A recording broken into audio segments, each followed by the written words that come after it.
ดังที่ข้าพเจ้าได้เว้าผ่านมาแล้วว่าจิตมโนวิญญาณของเฮานั้นจะไปจับเกาะอยู่เพียง4บอนเท่านั้นคือบอนใดแดบอนที่1คือร่างกายของเฮาบอนที่2คือความรู้สึกของเฮาบอนที่3คือความทรงจำในอดีตที่ผ่านมาของเฮาบอนที่4คือความคิดปรุงแต่งไปในอนาคตของเฮาจิตใจจะจับเกาะวนเวียนอยู่ใน4บอนนี้เท่านั้นและในกรณีที่เฮามีจิตเศร้าโศกหรือว่าจมอยู่กับความเศร้าโศกใจนั้นผู้นั้น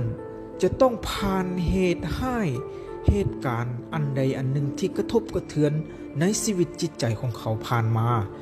และจิตใจของเขานั้นไปจับเกาะไปรับรู้อยู่เพียง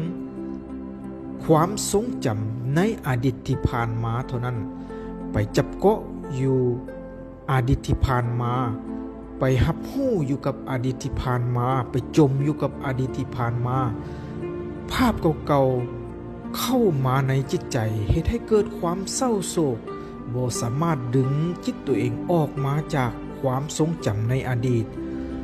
นี่คือเหตุผลที่เฮ็ดให้จิตใจเฮาเศร้าโศกได้